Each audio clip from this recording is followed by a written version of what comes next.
Benjamin Stoder, vainqueur de la dernière étape du Tour du Faso 2017. L'Allemand finit la course en tête et remporte le sprint final ce matin à Ouagadougou, donc devant son challenger. L'arrivée de la grande boucle dès le début de ce journal avec Lassina Savadougou que nous recevons sur ce plateau. Il vient de faire son entrée. Et puis en Zambie, le président met en garde les magistrats du pays contre toute initiative visant à l'empêcher donc de briguer un nouveau mandat en 2021, une hypothèse qui fait déjà couler encre et salive dans ce pays. C'est le menu donc de ce journal. Bonjour, bienvenue aux actualités de la mi-journée sur la télévision du Burkina. Un excellent appétit si vous êtes à table. Voilà, cela dit, la grande boucle donc s'achève ce matin à Ouagadougou sur une victoire au sprint final remportée par le coureur allemand Benjamin Stoder. Le Tour donc du Faso 2017, comme vous le voyez en image, le bouquet final du 30e Tour du Faso s'est disputé donc sur le boulevard de l'Indépendance pour une distance de 110 km avec circuit c'est donc le circuit parcouru entre Kosumoro et Ouagadougou. C'est donc Benjamin Stoder qui dame le pion à la concurrence et c'est donc sa 5e victoire également d'étape dans ce 30e Tour du Faso. Au classement général, on note le Marocain qui est leader. Il remporte donc le maillot du leader, le maillot jaune, et il est le vainqueur du Tour du Faso. Le deuxième, c'est l'Érythréen Simon Mouzi et Mathias Sorgo, qui est donc le troisième. C'est un Burkinabé. Il ferme la marche de ce podium. L'arrivée en image. Et nous allons en parler avec Lassina Savadougou que nous recevons. Lassina, vous avez donc vécu le 30e Tour du Faso de bout en bout. Est-ce que vous pouvez nous dire les temps forts? Qu'est-ce qu'on retient de ce 30e Tour du Faso? Marguerite Daniel, bonjour. Ce qu'on retient de ce 30e Tour du Faso, c'est le caractère assez versatile du maillot jaune déjà. Sur ces 10 étapes, plusieurs personnes ont dû apporter donc ce maillot jaune avant véritablement l'étape de Bobo de Dougou. Le maillot jaune s'est stabilisé sur les épaules de Mrouani Saladin. Je l'ai su, vous avez eu du mal à prononcer. Oui. Donc le nom de ce coureur venu du Maroc. Oui, et bien sûr, Simon Moussi, l'Érythréen qui a terminé donc deuxième au classement général. C'est déjà le caractère versatile du maillot jaune. Le maillot jaune qui a été remporté à la première étape par l'Ivoirien. À la deuxième étape déjà, Mourani portait le maillot jaune avant de le lâcher parce qu'il sentait que ça allait être difficile de garder le maillot jaune sur les 10 étapes.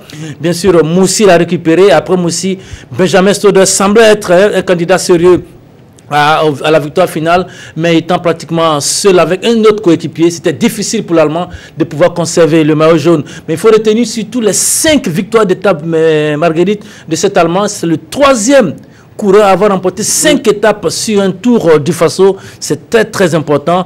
Et puis à la fin, le Marocain Mrouani Saladin a été le plus fort sur ce Tour du Faso. Et les Burkinabés dans ce Tour du Faso, finalement, on ne les a pas beaucoup vus, on dirait. On ne les a pas beaucoup vus. Il faut peut-être se réjouir que le Burkinabé ait sauvé l'honneur en remportant l'étape de Bobo Dioulasso. Banfora Bobo Dioulasso a été remporté par Abdulaziz Nikema. Le troisième au général aussi à Burkinabé, c'est Mathias Sorgo. Mis à part cela, Marguerite, cette année, la concurrence était de taille. On a eu des vitesses moyennes extraordinaires. Par exemple, sur l'étape Kokolgo-Boromo, 45 864 km/h de moyenne. Pour ceux qui connaissent le vélo, imaginez-vous ce que ça peut faire. Et puis sur l'étape de Dédougou-Koudougou, il y a eu 344 km/h. C'est vraiment un canon. Il faut être un forçat de la route pour pouvoir tenir. Mathias Sorgo, que nous recevons d'ailleurs pour le direct de tout à l'heure, nous disait que souvent le compteur était à 70 km/h sur un vélo. Allez-y comprendre pour ceux qui vont souvent en moto, 70 km/h sur un vélo, c'est tout dire sur le niveau de ce Tour du Faso 2017. D'accord. Et finalement, tout s'est passé bien, il n'y a pas eu trop de difficultés? Non. Côté sportif, côté organisation? Non, pas trop de difficultés. Ce qu'il faut signaler, c'est peut-être l'installation de ces ralentisseurs anti-grippe affluve sauvage sur certaines routes du Burkina Faso. Ce n'est pas du tout bon. Mis à part les ralentisseurs que les techniciens de la route placent, il y a aussi des populations qui mettent des ralentisseurs qui ont véritablement causé du tort à quelques coureurs. Mis à part cela, la sécurité a été à la hauteur. On a pu circuler sur les plus de 2000 km sur la route du Burkina Faso sans encombre majeur. C'est cela qu'il faut signaler. Et puis tous les étrangers, vous savez, pour clôturer notre direct de tout à l'heure, Benjamin Sodor, le vainqueur de cette étape, a dit "Ich liebe Burkina Faso", ça veut dire j'aime le Burkina Faso. En tout cas, c'est l'une des compétitions majeures du continent africain. Mais Marguerite, c'est le deuxième événement sportif majeur sur le continent africain après la Coupe d'Afrique des Nations. Et ça fait 30 ans que ça dure. Une seule fois qu'on a arrêté pour cause de virus Ebola. C'est tout dire sur la capacité de Burkinabé à organiser un événement comme celui-là. Et le DG de la LONABé l'a dit, c'est la troisième merveille du Burkina Faso. Après le FESPACO, le CIAO, c'est bien le tour du Faso. Alors pour la remise des prix, ce sera pour quand? La remise des prix, c'est ce soir, sur le coup de 20 h en direct au mess des officiers. Mais déjà, on s'est réjoui que ce matin, le président du Faso, en présence, soit sur le boulevard de l'Indépendance, Sa Majesté le Moro Nabat Bongo, soit là, c'est la preuve que la volonté politique accompagne ce Tour du Faso et il a promis de continuer à appuyer le Tour du Faso parce que c'est un patrimoine national qui mérite d'être soutenu. Vous qui faites souvent villégiature, vous savez ce que c'est qu'un patrimoine national. Merci beaucoup, Lassina Savadogo, d'être venu nous parler de cette finale, de cette course finale et de cette course finale du Tour du Faso, le 30e Tour du Faso qui s'est bien passé. Merci à vous pour toutes ces précisions et vous allez prendre un repos bien mérité, j'imagine. Vous restez avec nous pour la suite de notre journal et nous mettons le cap à l'Est pour la rentrée politique du mouvement du peuple pour le progrès dans la région. C'est une mobilisation autour des idéaux du MPP pour faire le point de la vie du parti et de la situation de la nation et aussi faire le tour des préoccupations régionales. Seydou Nikema, Ibrahima Sanou et Mahamadi Ouedraogo. Le bureau politique du mouvement du peuple pour le progrès, section de l'Est, mobilise ses militants de base à Fadangourma. Cette rencontre entre dans le cadre de la rentrée politique du parti au pouvoir. Ils s'entretiennent sur les défis de la sécurité, de la restauration de l'autorité de l'État et de la forte demande sociale.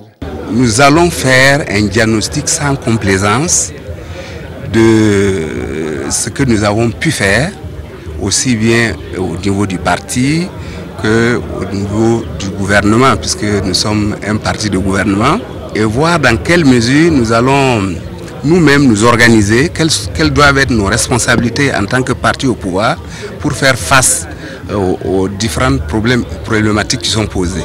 Les militants du MPP vont aussi jeter un regard sur les problèmes majeurs de la région de l'Est et y apporter des solutions.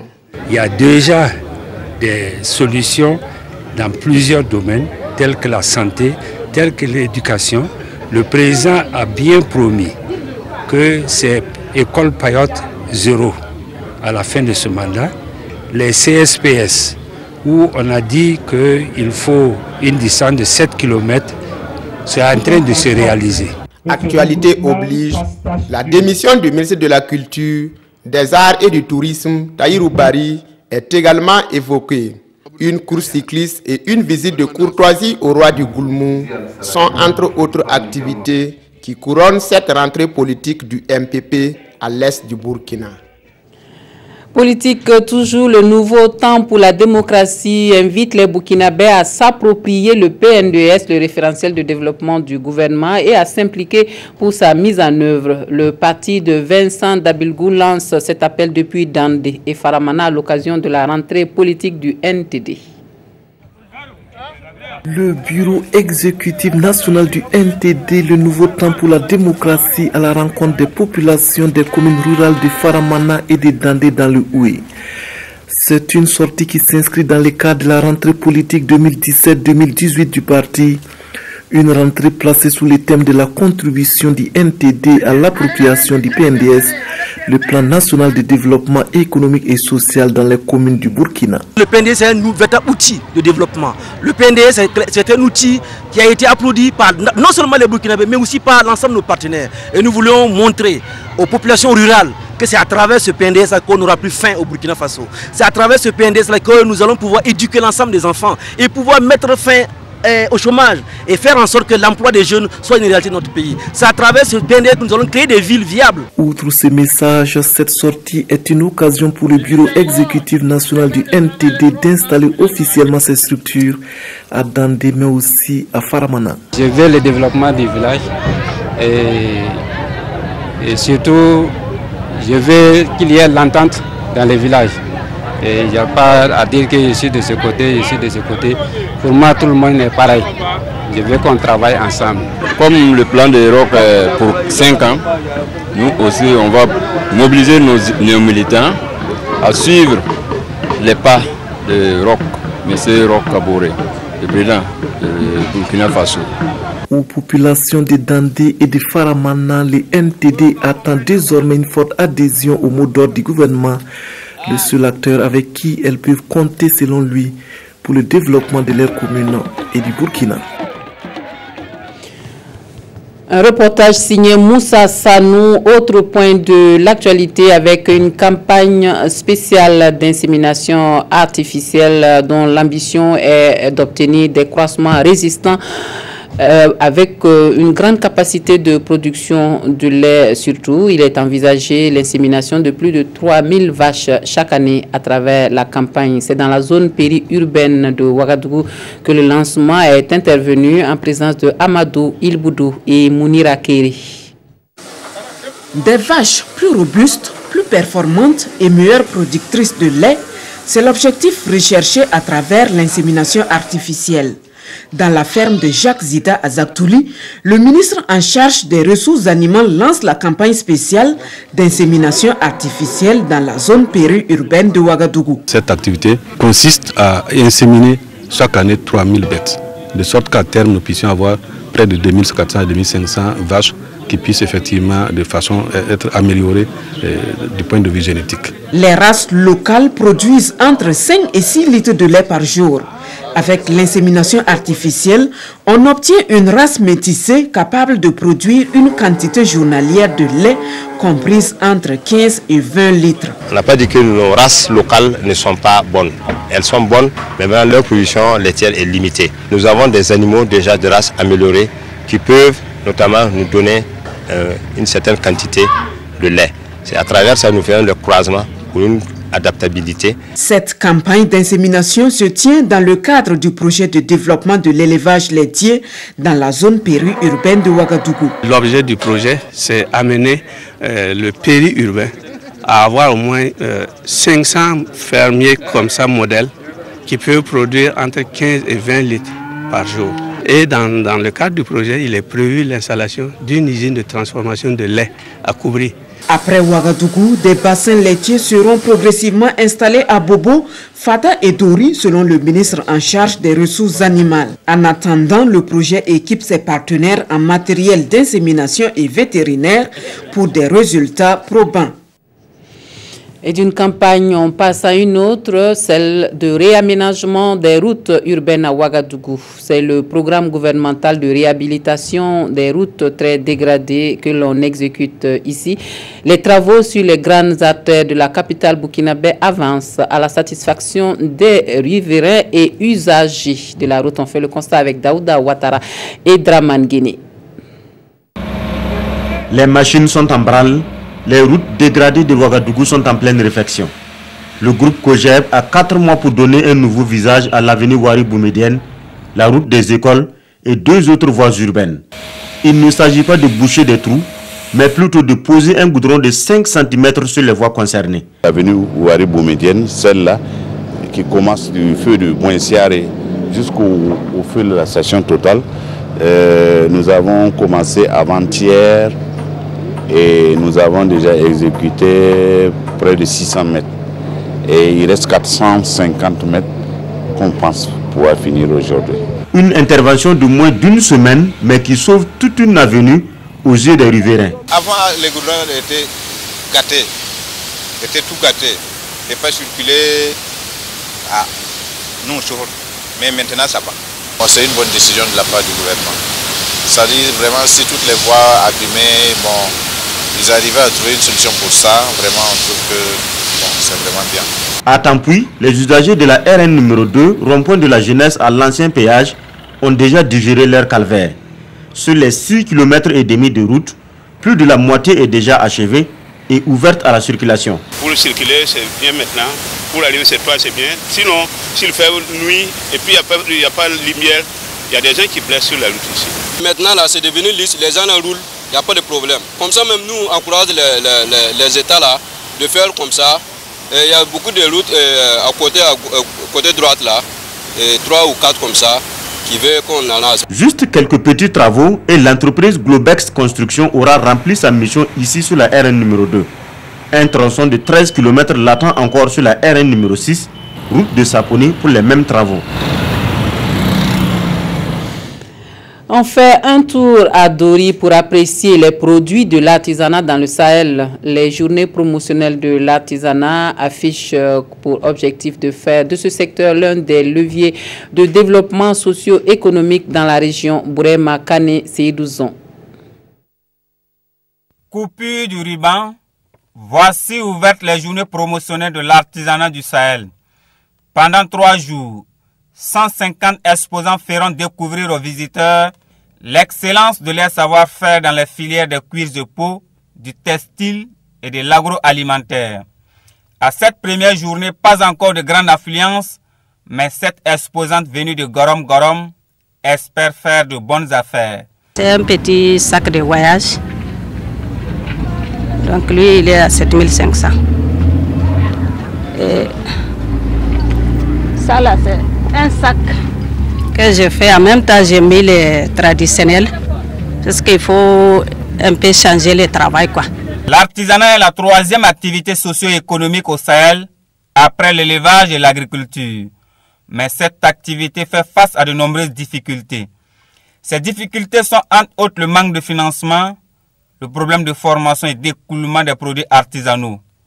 Et selon les artisans, ce secteur mérite une attention particulière de leur ministère de tutelle. L'artisanat est soutenu en ce moment-là parce que, comme vous n'êtes pas sans ignorer, ça fait partie de l'axe 3 du plan national de développement économique et social et nous devrons faire la promotion de l'artisanat. Nous sommes en train donc de renforcer leurs capacités et on est en train de simplifier aussi leurs possibilités d'obtention de facilités bancaires.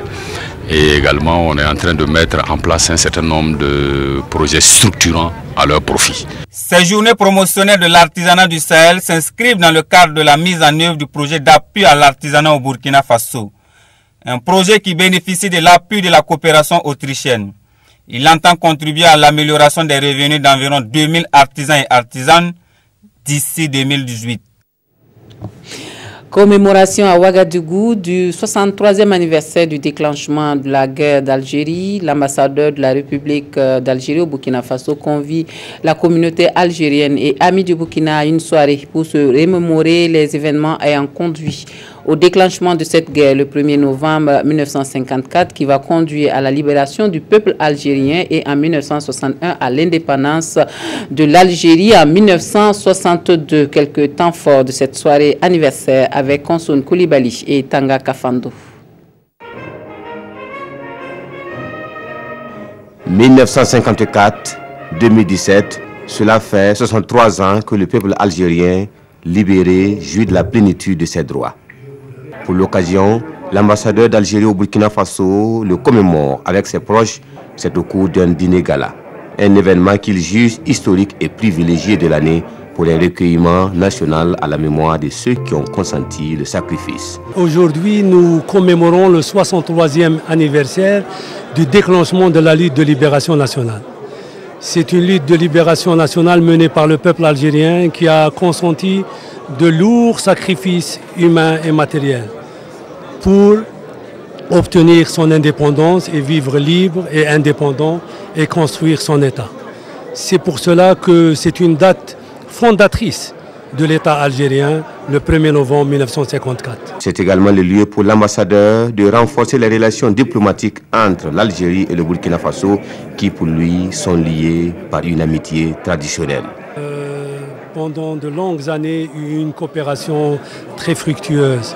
Et il y a beaucoup de secteurs qui sont porteurs de coopération, comme la formation, les ressources en eau, l'énergie, la coopération technique, scientifique et technique, secteurs dans lesquels l'Algérie a acquis une grande expérience et qui voudrait véritablement lancer un partenariat avec le Burkina Faso dans ce domaine. Tous confrontés au problème du terrorisme, les deux pays partagent les mêmes idéaux de paix et de stabilité. Le développement économique et social des peuples africains est également un combat commun au sein de l'Union africaine. Les lauréats de FASO Academy 2017 reçoivent leur prix. Les 5 heureux gagnants repartent avec des lots en nature et en espèces. La RTB et ses partenaires font montre de générosité cette année encore et ce sont des finalistes qui repartent les bras chargés de cadeaux de tout genre. Césaire Carfo, Ismaël Diloma Sirima. 3 millions de francs CFA, une moto Rato, une production discographique. Tels sont entre autres les lots que remporte Déborah Zapsonré, lauréate de la 11e édition de FASO Academy. Tout comme elle, Théodore Kiemtore, Elisa Baliza, Dieudonné Bandé et Jonathan Ouedraogo sont rentrés en possession de leur lot. En cette cérémonie de remise des prix, les donateurs ont une fois de plus laissé parler leur cœur. C'est un sentiment de fierté parce que FASO Academy, ça fait plus de 10 ans que nous organisons cette émission et on se rend compte que de plus en plus, c'est un engouement pour les jeunes et nous sommes fiers de pouvoir accompagner des jeunes qu'on révèle au public. Et cette année encore, je crois qu'ils étaient là au rendez-vous, ils étaient tous bons. Cette soirée a connu la participation de nombreux partenaires qui ont fait les éloges de cette 11e édition de FASO Academy. Il faut dire que le niveau était très élevé. Nous avons été présents sur toutes les étapes. Nous avons permis à nos clients et à nos partenaires de vivre à travers notre page Facebook cette compétition qui est de très haut niveau et qui est appréciée par tous. Nous avons aussi permis à ceux qui ne pouvaient pas participer directement de voter les candidats et nous avons offert le prix du public à Déborah par la moto Rato que vous avez vu tout à l'heure. Moi, je suis très contente, très contente. Je n'ai rien à dire, quoi. Seulement les remerciements à Dieu et à tous ceux qui m'ont soutenu, au jury et tout le monde. Ce sont des lauréats visiblement heureux qui repartent chez eux les mains chargées de cadeaux. Ils projettent à présent de tenter leur chance pour les compétitions internationales.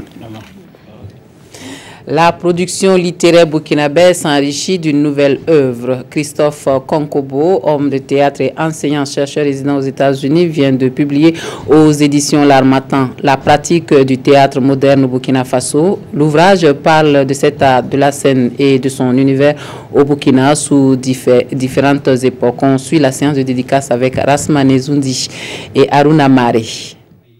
Entre ces pages, le fruit de 12 ans de recherche sur la pratique du théâtre moderne au Burkina Faso. C'est une publication de Christophe Konkobo. L'ouvrage dédicacé s'assimile à un cours d'histoire sur le théâtre burkinabé depuis la période coloniale jusqu'à nos jours. Pour remonter le cours de l'histoire, Christophe Konkobo a fondé ses recherches sur les grandes figures du théâtre burkinabé comme Lompolo Koné, Sotigui Kouyaté, Prosper Compaoré, Jean-Pierre Guingané. Les centres de création artistique tels la compagnie Ferène d'Amadou Bourou ainsi que les grands rendez-vous culturels relatifs à cet art vivant sont évoqués dans cette œuvre de 351 pages. C'est une activité qui est très dynamique, mais qui n'est animée que par des gens passionnés, qui parfois, au risque de ne pas pouvoir se construire une vie sociale et économique, s'y adonnent. Pour le parrain, les comédiens et les hommes de culture, cette publication permet de maintenir en vie la mémoire du théâtre burkinabé. Je voudrais féliciter Christophe Konkobo. Il y a besoin dans les différents domaines de l'art de notre pays que nous ayons des éléments de référence. pour qu'on n'ait pas l'impression que rien ne se fait ou que rien n'a été fait. Christophe Konkobo est spécialiste du théâtre et ancien chercheur sur le théâtre africain moderne. L'homme est aussi titulaire d'un PhD en études francophones obtenu aux États-Unis. Et puis, hors de chez nous, en Zambie, la future candidature de l'actuel président pour un nouveau mandat en 2021 fait déjà l'objet d'un débat constitutionnel au pouvoir depuis 2015. Le chef de l'État zambien, qui a été réélu en 2016, ne cache pas son ambition de briguer un autre mandat et il met d'ores et déjà en garde les magistrats contre toute initiative visant à l'en empêcher. Edgar Lungu, le président zambien, goûte peu à la mode des décisions de justice qui modifient l'agenda politique en Afrique. Il a mis en garde les juges de la Cour constitutionnelle qui penseraient être en mesure de l'empêcher de briguer un nouveau mandat. Devant ses partisans jeudi dernier, le président zambien a indiqué que les juges pourraient plonger le pays dans le chaos s'ils prenaient des décisions aventureuses, ont rapporté les médias d'État. Alors qu'Edgar Lungu est dans le viseur de ses opposants qui l'accusent de vouloir se présenter un troisième mandat, le chef de l'État fait valoir que son premier mandat n'était qu'un intérim. Les attaques de M. Lungu contre les juges de la Cour constitutionnelle font craindre une atteinte au principe de la séparation des pouvoirs et de l'indépendance de la justice. C'est alarmé le barreau de Zambie qui a demandé au président de retirer ses menaces. Et avant de nous quitter, sachez que vous pourrez suivre votre émission débat de presse cet après-midi à partir de 15h30. C'est donc tout pour l'actualité de la mi-journée de ce dimanche. Merci de nous avoir reçus chez vous. Toute l'équipe du 13h se joint à moi pour vous souhaiter une excellente journée dominicale.